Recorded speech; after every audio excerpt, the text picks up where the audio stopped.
How's everybody doing? Hope you're all well. I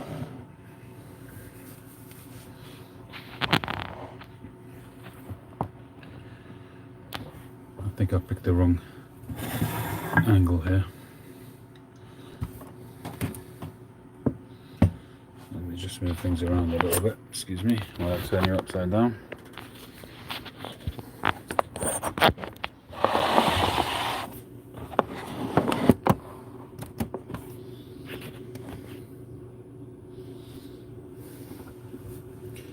I think that's a bit better.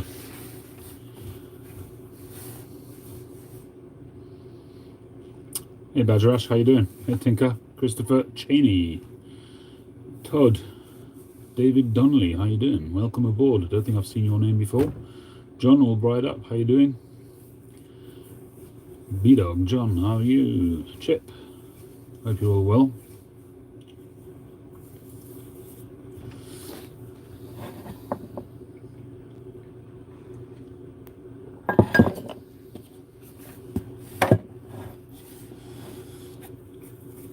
So this morning, it is already morning, it's 12:04. I'm wearing a Casio. Apparently this one is being discontinued, and I was watching a watch channel a while ago and they were talking about it. So I ordered it. It took about 4 weeks to come, and I think John Nightpiper has the same watch now. I think he also bought one. And maybe he was watching the same channel, I don't know.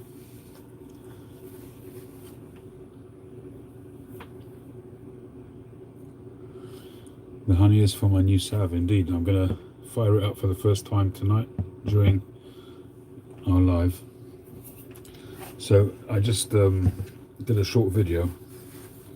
This is a Savinelli Ghibli, it's called? Yeah, Ghibli. So this is a natural. It's unstained, and it comes with this sort of carved, a bit like my razor finish, and it kind of took my fancy. It was on GQ Tobacco's website a while ago. He had it reduced, it was on sale, it was a good price. I haven't really been buying pipes that much lately.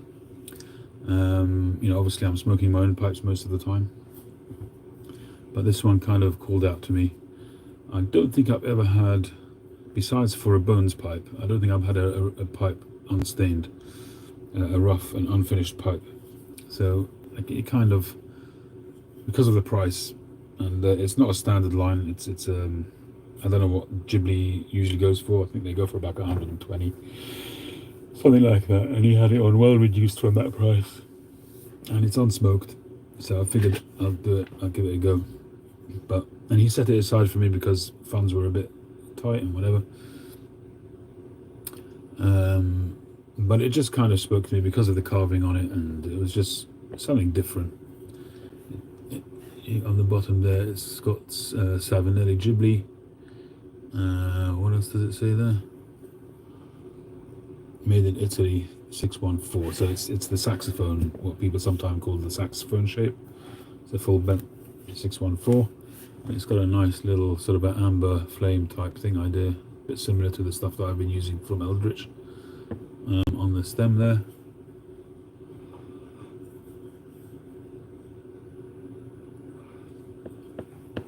Speaking of which, that amber prints that I just did the other day, I'm so tempted to keep that pipe.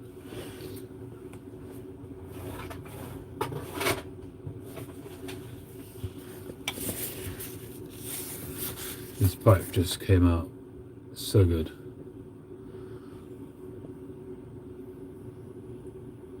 Nice little prints, beautiful grain, amber flame shank cap there, and a grey orange hand cut stem.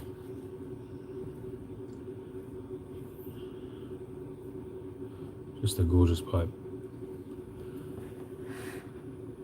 Beautiful bird's eye on the base there. I'm so tempted, really tempted.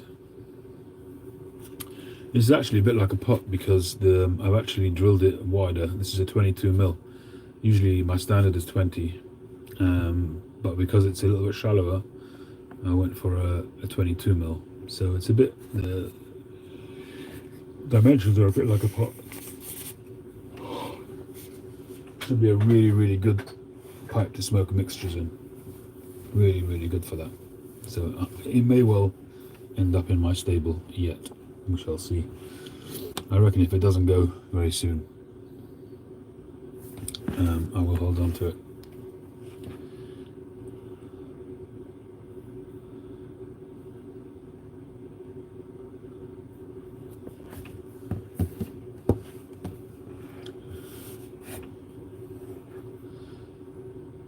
So I'm going to give this a honey coating shortly, and I'm going to decide what I'm smoking in it.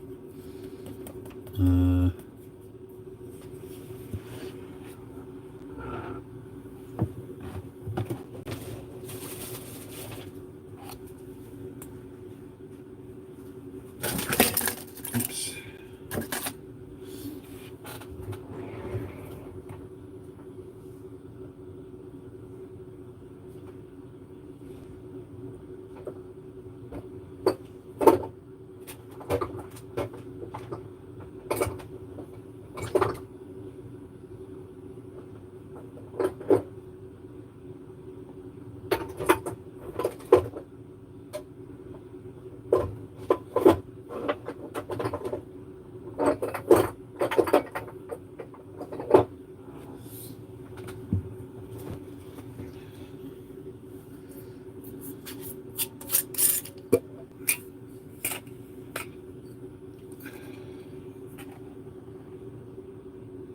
Christmas Cheer 2005. It's a bit of a luxurious first smoke of a pipe. But I think that as much as it's... Hey Patrick. As much as it's rare nowadays because it's McClelland, I do find that they're very good for breaking in pipes because of their richness. And because I don't like the taste of new pipes, I try to do everything I can to mask the flavour of new briar being smoked. And the honey coating is only one part of the reason for the honey coating. The main reason for the honey coating is to speed up the caking process.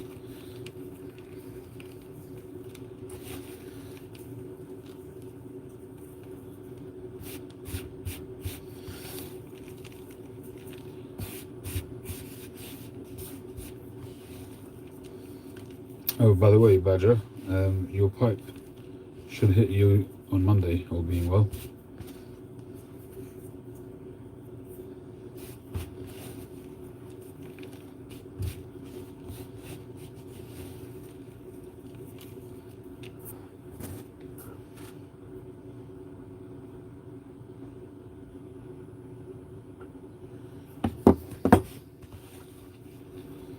Hey Ozark, how you doing, Tony?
Hi Jeremy, how you doing?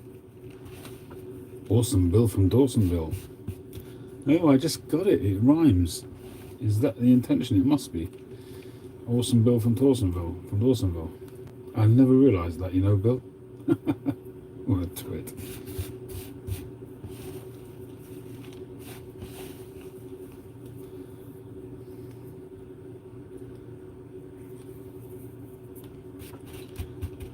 Alright, so Christmas Cheer 2005, very, very pungent. It's actually got a bit of a fermented smell as well. You usually get that vinegary, clovey, spicy Christmas spice kind of aroma straight away. And I got that as soon as I opened the jar, but that's kind of dissipated and I'm getting this quite a deep fermented aroma.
So the first thing I need to do is get some honey going. Usually what I would do is dip the pipe cleaner into the honey, swirl it around, but I've actually, in the last couple of pipes, I've not done that for two reasons. Number one, it's really hard to get good coverage because it's bends and it's floppy and whatever. Number two, it leaves hairs behind. So what I've been doing recently is just dipping my little finger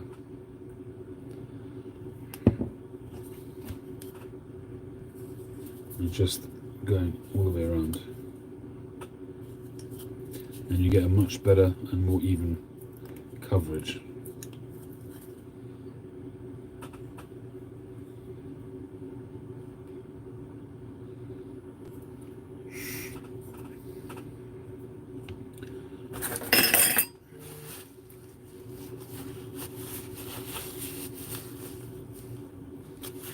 I did cleaning up before just to make sure there's no dust in there. When you do it with a pipe cleaner, there's a lot of fiddling around till you get the whole thing covered. Put your finger in, it's literally a quick twist and the whole thing's covered perfectly well. What I found as well is if you are not too meticulous about removing the honey from the rim, it actually to some extent protects the rim. If you're a type of smoker where your rim gets charred and it gets black and sooty, if you leave a bit of that honey on there, a very thin coating of it, that'll get sooty and dark and black like any other pipe. But when you go to clean it, you stick it on a buffing machine or whatever your way of cleaning it is. Oftentimes I'll even use a baby wipe or something like that. It'll go straight down to clean briar because the honey caramelizes and kind of gives like a protective layer. Hey Josh, smutty as always. It's a lot more comfortable. I suppose that says a lot about me as well, Josh, right?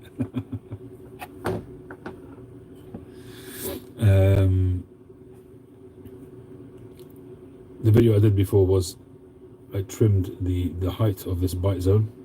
It was much too thick before. It was about almost 6 millimeters the height, which was just much too much. And I've taken it down to about 4.5. It was about 5.5 or 5 3/4, something like that. And I've taken it down to around 4.5.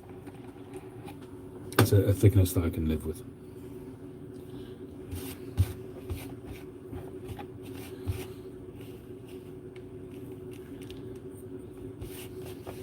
Wish me luck, because this is a kind of a an early moment of truth. It's not really, because you don't really know a pipe until you've smoked it many times, but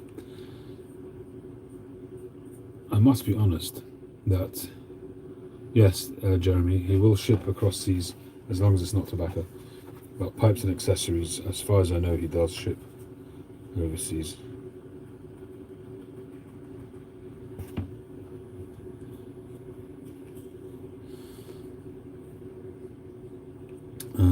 What was I saying?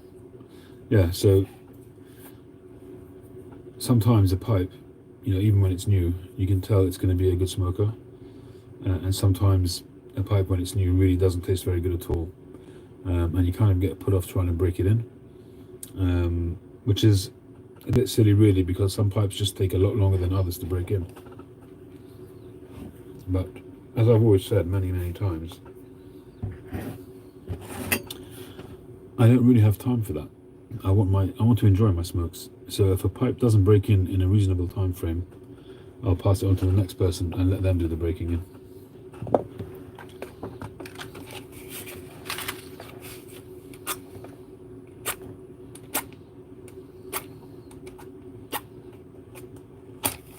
Oh, damn.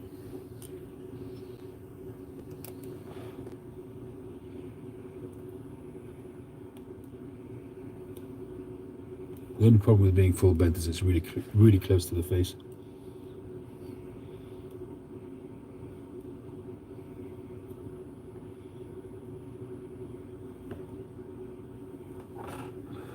And the thing is, when you're breaking in a pipe as well, with or without a filter, it's gonna give you a bit of tongue bite, and the bowl's gonna get hot for the first few times. You just have to go through. You have to kind of power through all of that.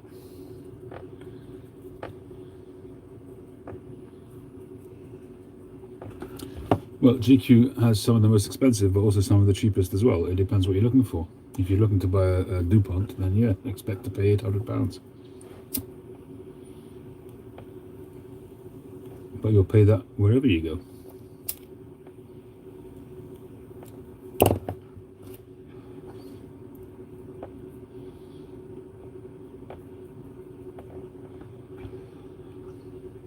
Hey Bartek, how you doing?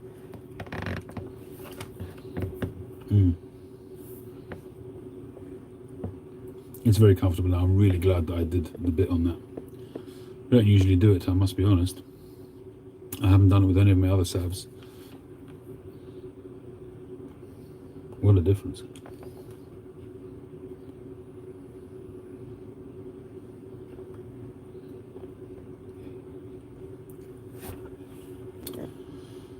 It's lightweight. I haven't weighed the pipe, but it is lightweight. Very easy to clench. I suppose that's to do with the shape. Very easy to clench. The drill, like most 9mm full bent pipes, is way off. The draft hole is halfway up the mortise, but it seems to smoke fine. So far so good. All it means is that the smoke is having to go.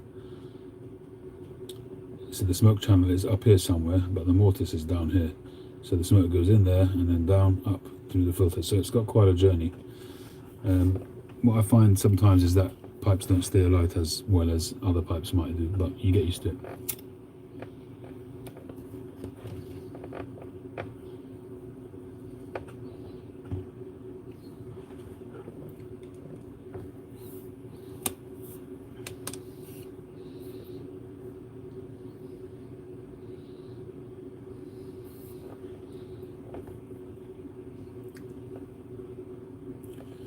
This pipe's been sitting for a while in my drawer,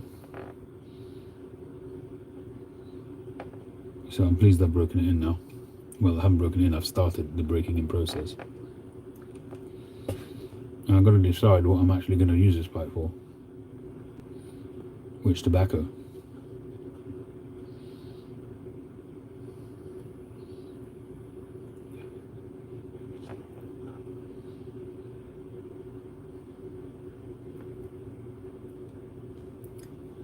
Yeah, Jeremy, I mean, GQ and any of the other, pretty much most of the other British websites, they've all got good, well-priced products. I mean, you could buy pipes from, you know, for 25 quid, you know, perfectly good pipe. You know, the basket pipe, or their own brand, the GQ Tobacco brand pipes, which are basically basket pipes, but they're perfectly good pipes.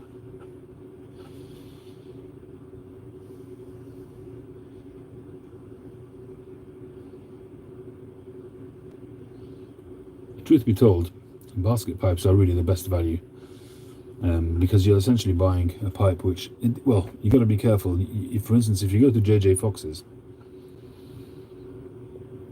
what you're getting there is something like a Parker pipe for 30 quid, 35 quid. And they've just rebadged it and put on it JJ Fox. And they're well-made pipes. You know, there might be the odd fill here or there, but generally speaking, they're well-made pipes.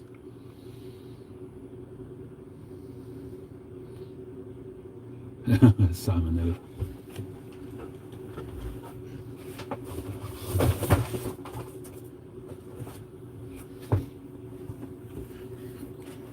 This was a pipe that I picked up at JJ Fox's, a panelled billiard that was in their basket. Sandblast. I converted it. I haven't smoked it yet. It's still unsmoked. I converted it to 9mm. I still need to just trim off the edges a little bit because the conversion left it a little bit slightly off. So I just need to line things up by sanding it a bit. But it's a great panelled pipe. And at some point I will smoke it, even though I know Josh is going to give me his eyes because I know he likes a square shank. He's a sucker for a square shank. It's quite a big pipe as well, but not too heavy. But it's a really, really nice classic panelled billiard. I mean, it's even a good pipe for me to keep just as a muse for making panelled pipes. I was actually thinking today about taking up the cudgel once again and try another bulldog. I haven't done one in a while.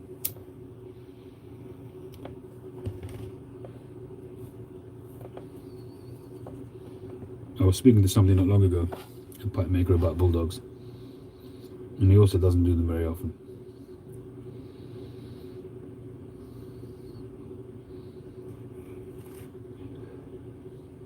But it's a very British shape, actually.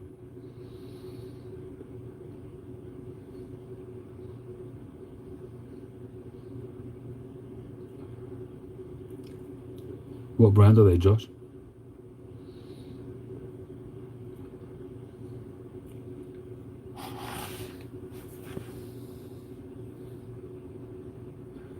It is sizable. It's not huge.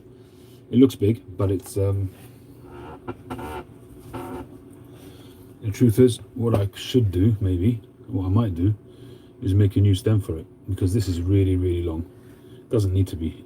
It could really be a Lovat length, and it would be a lot more sort of manageable.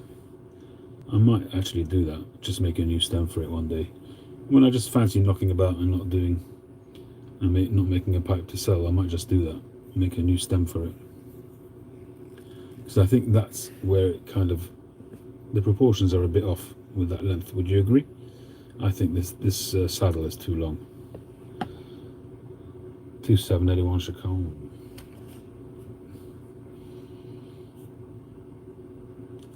It's only a fraction too long for me, but if I was doing it, I would make it quite a bit shorter anyway.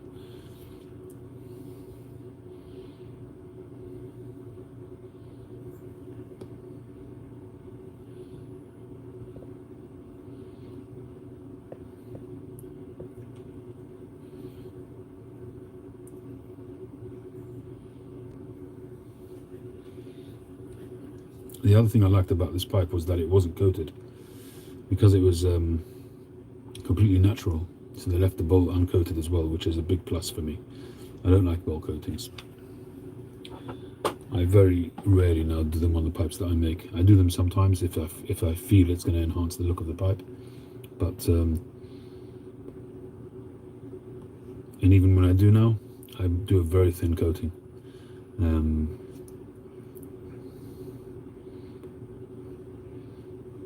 An ivory band, well, just to contrast. Yeah, that's an idea.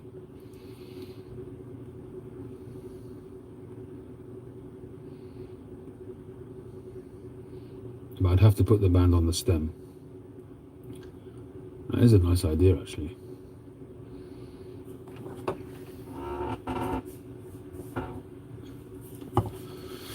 Put an ivory band, and then maybe even a classic Cumberland stem, possibly. You know, the red black.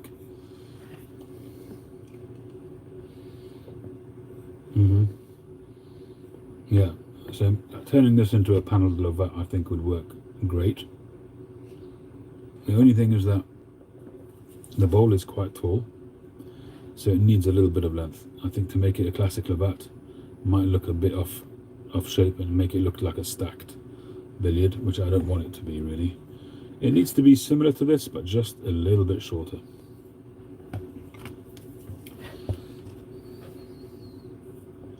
I would say maybe just a centimetre less or something like that.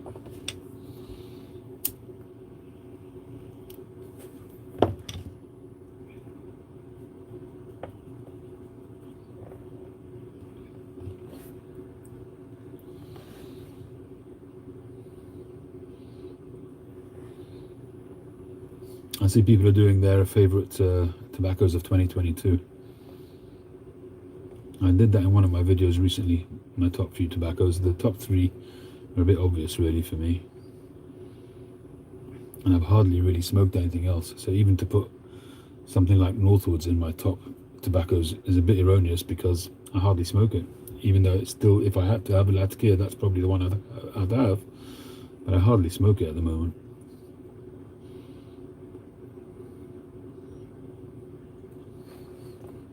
And my tobacco rotation is really limited at the moment.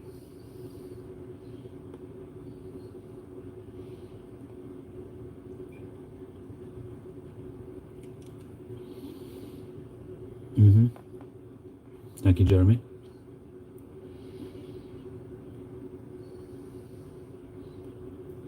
I mean, S-curve isn't anything new. I mean, I'm not reinventing the wheel.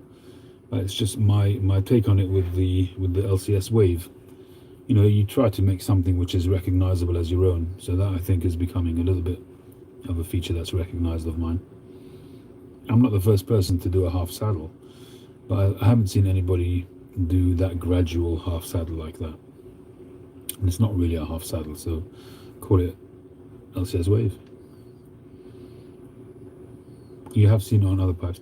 I do see on where there's quite a few people who do it on the top half of the saddle, whereas I do the bottom half. And I'm sure there's other people that do it as well.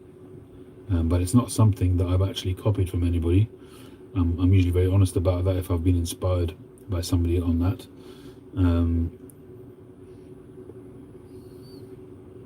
But for me, it was really born out of just making the vast majority of my pipes being 9mm. And it kind of was born out of that, because I had to have, you obviously have to have a certain girth to the stem and the shank to accommodate the 9mm, and I needed something to break that up a little bit, and that's really where that came from.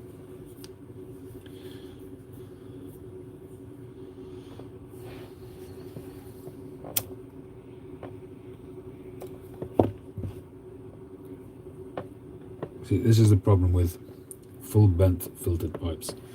When you have a full bent filtered pipe,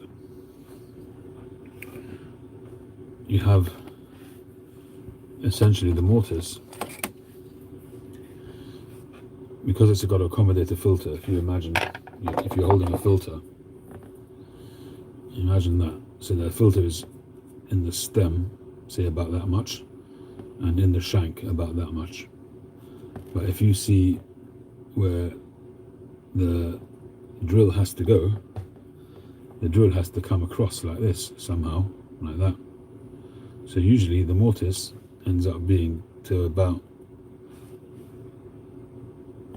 down there, quite low, and the draft hole is drilled up here. So the filter is situated exactly as I'm showing you now.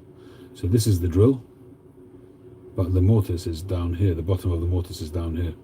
So when you draw on your tobacco, the smoke goes through the bowl, up through the draft hole, and then it has to go down and then up through the filter.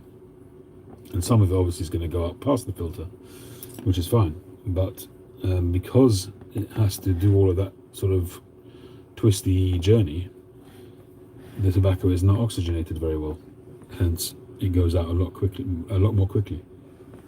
Whereas you have a straight pipe.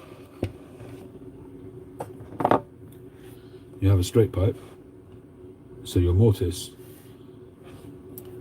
is in a straight line. So it doesn't matter how deep the mortise is, but the draft hole is at the bottom of the mortise. So your smoke just goes straight through, unimpeded, and it also means that oxygen can get through far more easily, and it helps to keep the tobacco light.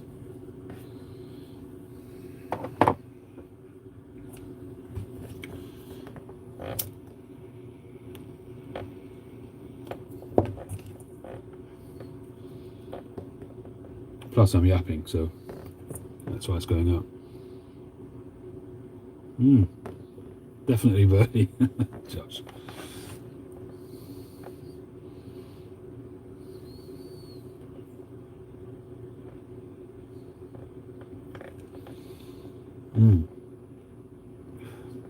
Eldritch pipes, he makes some gorgeous pipes. I think what he does with his when he sort of gets the stem and shank all broken up and melded into one, that's very clever stuff.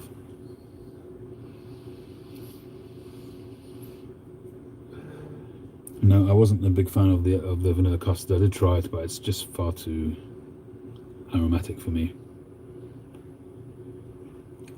I mean, vanilla roll cake is aromatic as well, but it's the vanilla custard is just too much of an American style. No disrespect to Americans, but the style of the tobacco is just basically Virginia burley drenched in aromatics. Whereas vanilla roll cake is essentially a good quality base tobacco. Put it this way, the roll cake, they've gone to all that bother of making a roll cake, which is quite a lengthy process, and you pay more for it because of that. You know, they're rolling it up into these big long cigars, like 3 feet long cigars, and then cutting them into little coins. That's quite a lot of additional process. And if you're going to do that, you're going to make darn sure that the tobacco is a decent tobacco.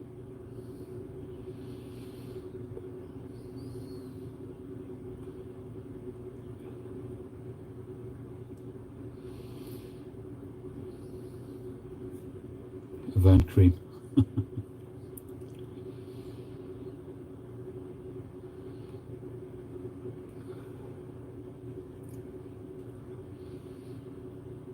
I don't think I've tried Presbyterian yet. I think I have a tin somewhere, and I'm surprised that I haven't tried it yet, because people actually, it's got a huge following from what I can understand.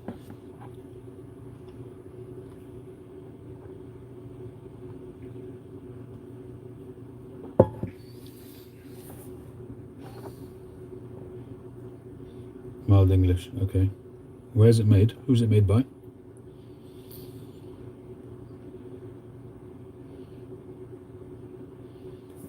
They do say when you're breaking in a pipe, the first bowl, you should smoke from top to bottom, so that you get an even build of cake. It's made by McBaron. Well, that's something in its favour. Who was it that I read about? Was it GLPs? Greg Pease? I'm not sure. When he was certainly an article that he wrote, but I'm not sure if he was talking about himself or somebody that he was inspired by, who mentored him. He basically said, when you get a new pipe and you want to break it in, the way to do it is to get the pipe and smoke it for 30 days straight, every single day.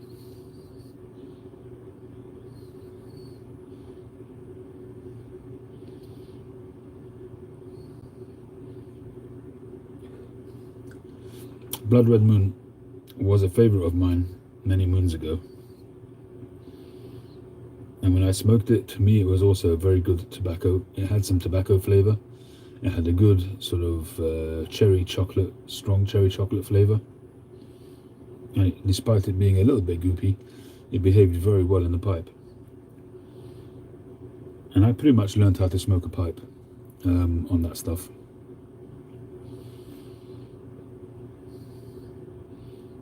I first saw it being smoked by Jay Dagner, Jason's father, who basically loves cherry tobaccos. He used to smoke Boswell's Cherry Smash. Then he discovered the Cult Blood Red Moon. I don't know what he smokes now. They don't do videos anymore, but that's where I first saw it. I bought the stuff and I enjoyed it a lot.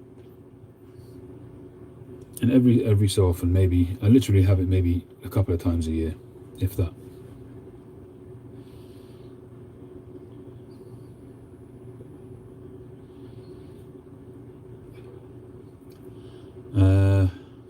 I can't remember if I smoked it at the time. I did take it out to smoke it. I'm not sure now if I have it here or if it's gone out with the other jars that I took out to the garage.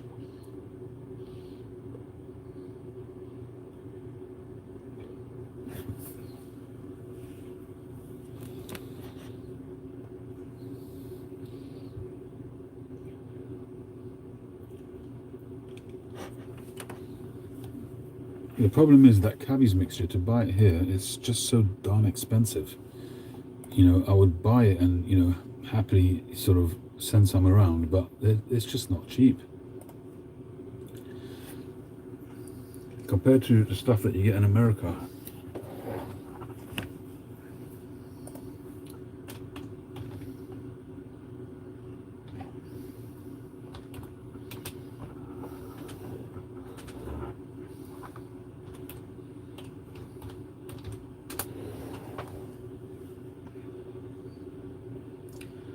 It's not even in stock.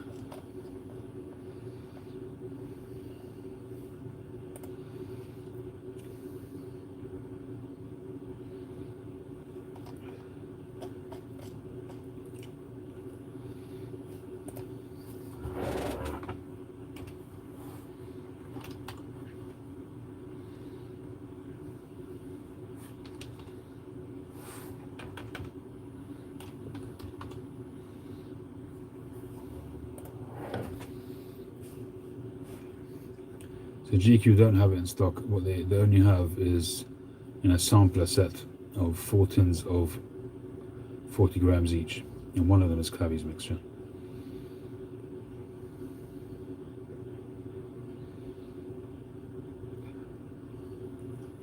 I didn't know it was such a sought after tobacco.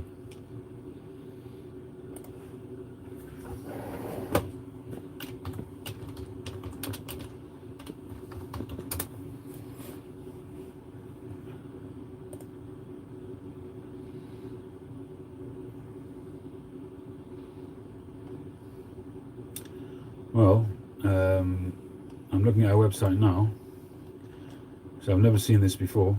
It's a 250 gram bag, a sealed bag. It's £111 for a 250 gram bag.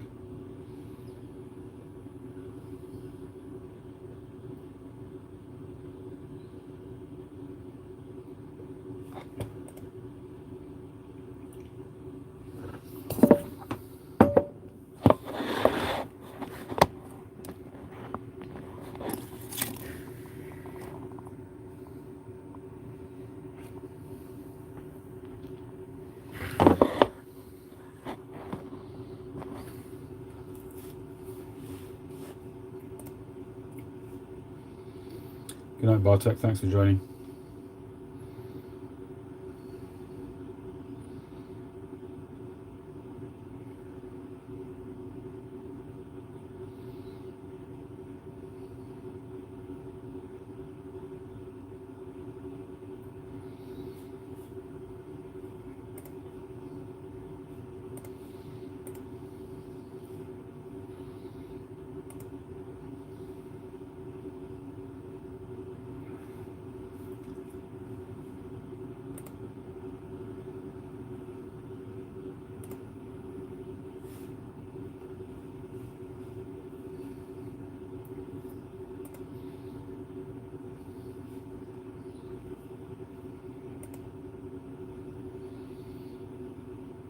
Oh, there's another website, got it for £95.79, but it's not in stock.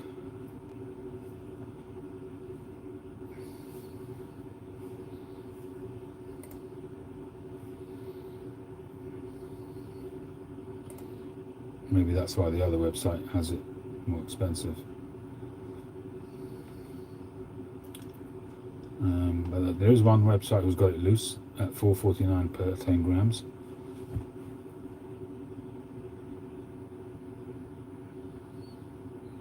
So it's about £22–23 for 50 grams. That's expensive.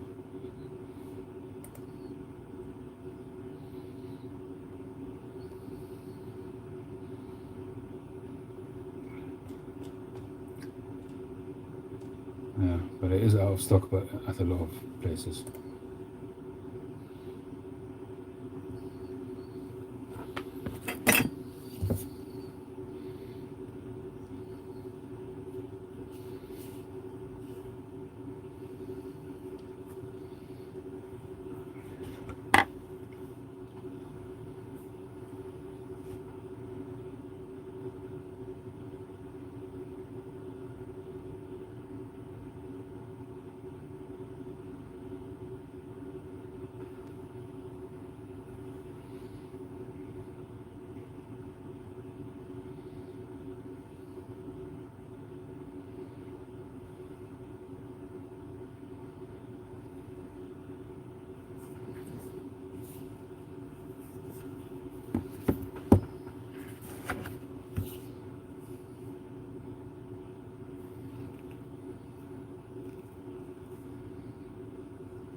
A little bit of a gurgle.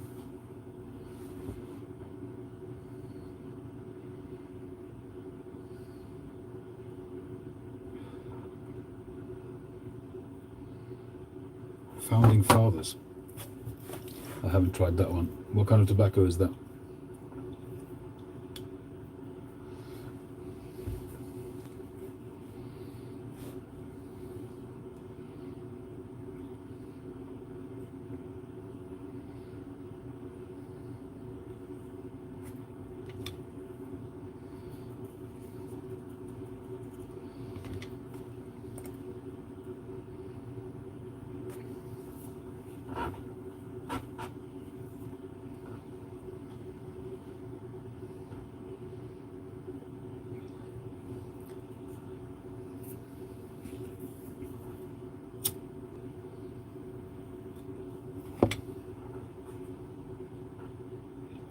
I guess some people like the idea of having to relight the pipe all the time.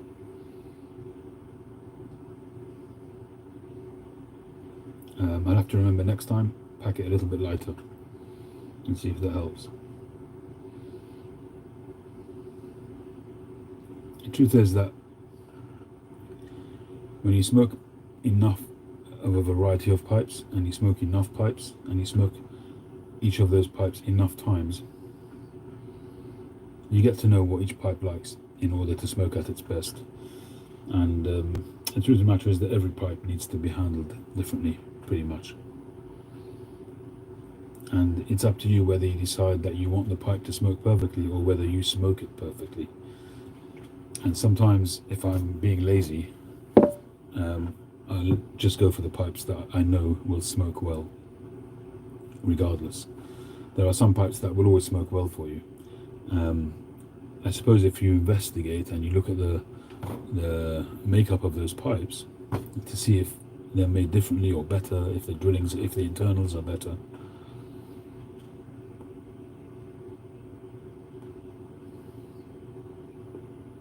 But pretty much every pipe, if it doesn't smoke fantastically each time, You need to investigate it. You need to kind of, if you want to spend that time, that is. You don't have to. But if you want to, hey McPhil, you can sort of experiment and find how that pipe likes to smoke. And I'm yet to really get to the bottom of whether there is a common denominator with the pipes that smoke really well compared to pipes that you have to kind of find your way with, and whether or not the ones that smoke well, regardless, whether they're made better in any way. And I have to be honest with you that so far the jury's out for me. And I've heard many pipe makers and pipe smokers who have been smoking pipes for many years to say exactly the same thing. There's no hard and fast rule. People talk about if the drill is a bit off center or if it's drilled high in the bowl and all that kind of stuff. If it's drilled really high in the bowl, there's no getting around that. But I've got some pipes which smoke fantastically well, and they're not drilled right. Go figure. Hey Marco, welcome aboard. BS Flake. Well, you're very lucky that you can buy it in Denmark.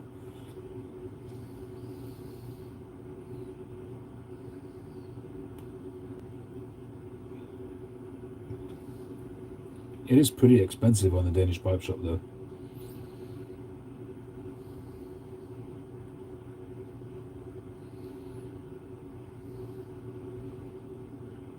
I do have a jar of it, 1 tin's worth, plus the remnants of a previous tin of BS Flake. I don't smoke it that often.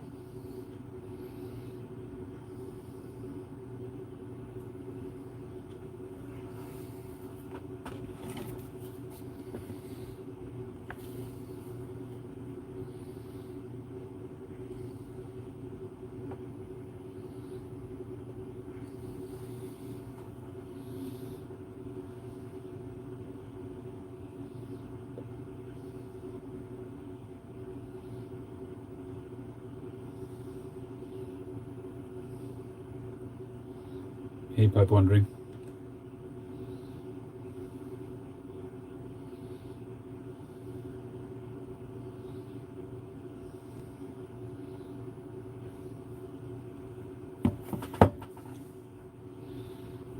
Phil, how are you?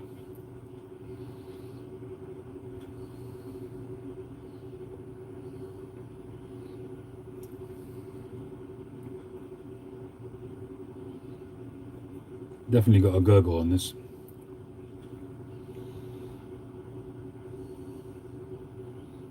But I would imagine that over time, when the cake is built up, it'll probably subside. Hopefully it's not due to any major issues.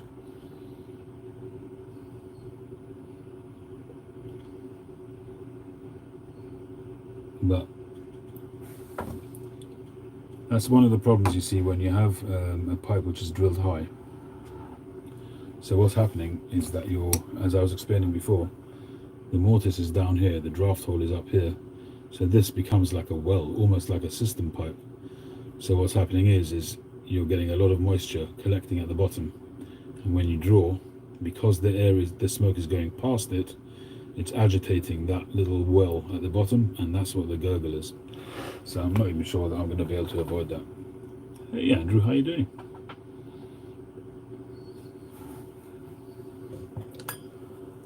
Snap. I saw your picture earlier on.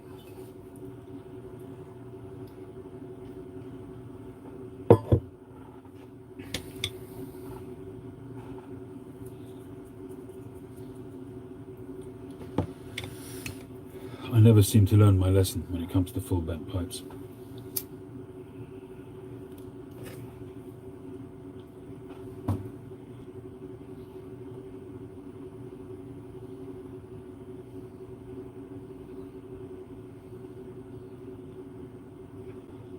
Hey George.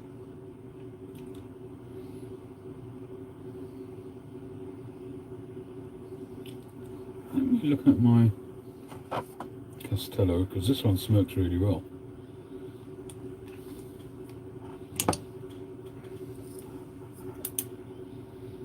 Yeah, see this one, you can't buy 9 mil Castello. I converted this one myself. And what I made sure was that, I had to sort of carve underneath the mortise to make sure that the smoke is going straight through. That's why it doesn't gurgle.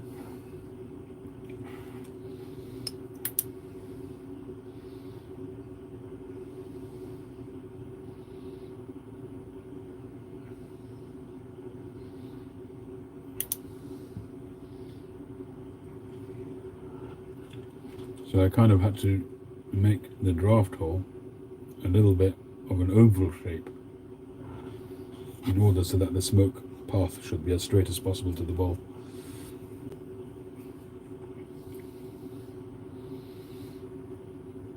Oh yeah, thank you, John. I think it's a shame that you can't buy Castello's filtered. Because I've been on the lookout, but a Mike once had one in stock, a brand new unsmoked one, but it was really an estate pipe which somebody else had converted in Italy. There was some story behind it. I'm not sure if Mike got it from Castello, or if it was a customer who had it converted, and then I can't remember the story, but it was unsmoked. But it was too much money at the time, so I had to pass.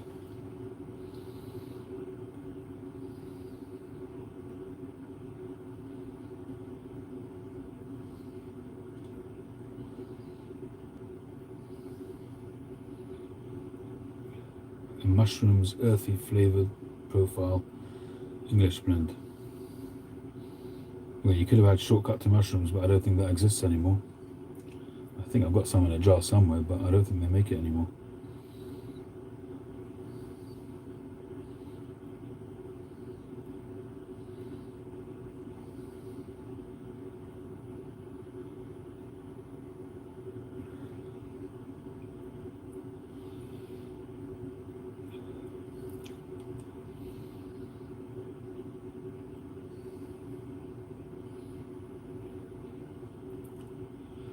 Yeah, we have a very small range compared to America. That's true. But it's interesting how the grass always grows greener. We're always after American tobaccos, and Americans are always after the English tobaccos. Isn't that funny? I guess it's what you can't get.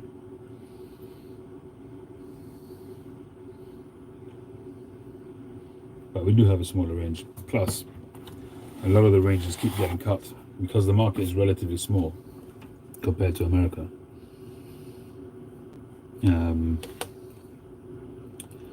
But McBarons have withdrawn. I think they've withdrawn from the UK market, if I'm not mistaken.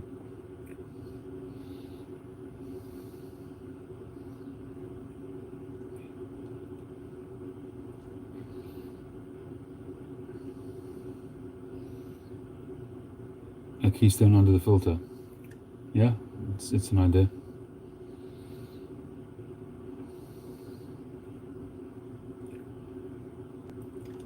That's all right, John. Seriously, don't. It's very nice of you, but don't pressure yourself over it.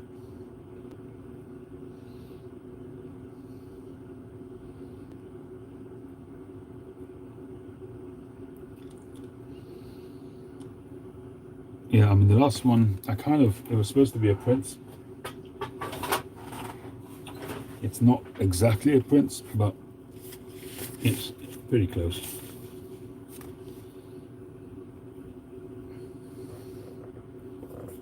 I think a Prince would be a little bit more rounder. It's more of an author than a Prince. But it would be, the Prince tends to be rounder and a little bit more, obviously because this is 9mm, this has to be a little bit more beefy. But Princes generally, you'll usually find that they're more slender, more refined looking. But that one is, as I say, it's still a beautiful pipe. And like I said before, it's a 22mm bowl, so very much pot kind of proportions in terms of the chamber.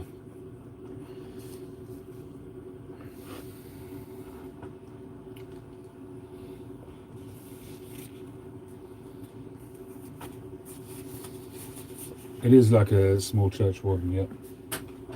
It's longer than usual, the stem. But I don't really make full church wardens because I don't have any way of drilling them accurately at the moment. Nice one, John. Chain apart.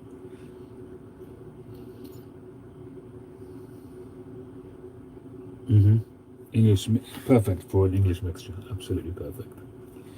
That would be perfect for smoking any mixture, really.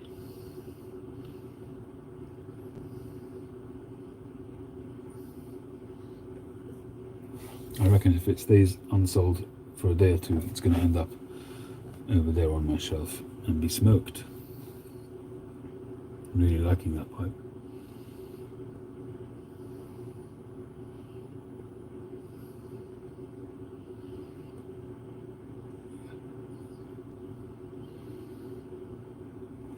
Well, flavour-wise, it's not too bad. It's a fresh pipe, obviously, so it's got a fresh pipe taste, but it's got no bad tastes, which is excellent,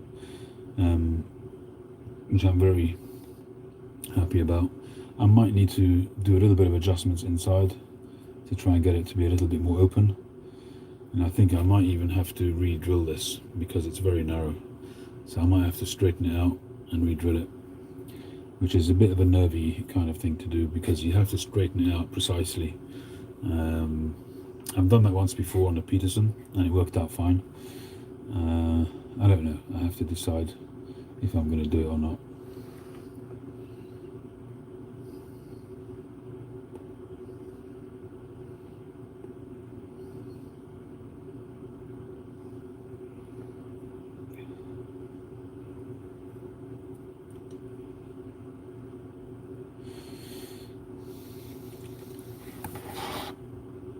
But at least it's comfortable now.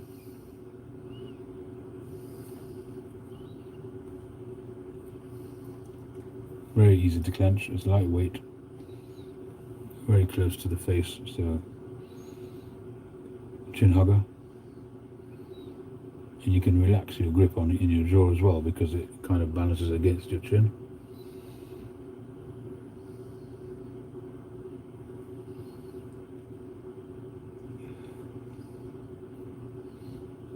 It's very nice of you, John. Thank you.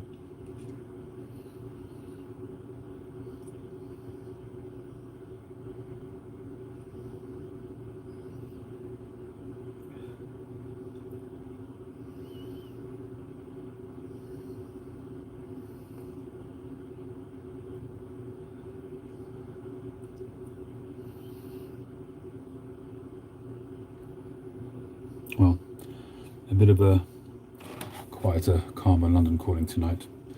Where are we? We're just over an hour.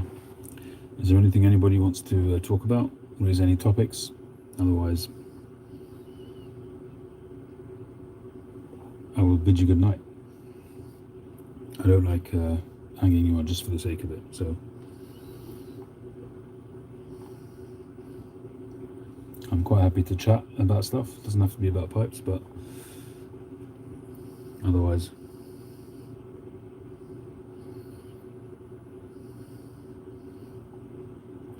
an hour is good. So I'm going to start saying my thank yous, and if anybody wants to ask anything, then feel free to type it in the meantime. John, thank you very much. Patrick, George, Said, Chip, Mike Blocker, Phil Rivara, McPhil, Tony Ozark, George, Jeremy Viz, Christopher Cheney, Marco Buono, Ciao, B-Dog, John, Andrew Rigliano,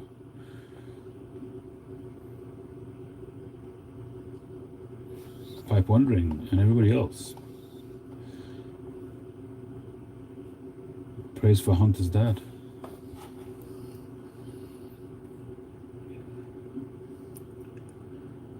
What is a good English tea? They're all good, pretty much. But my favourite, if I'm not in the mood for a coffee, is usually Earl Grey.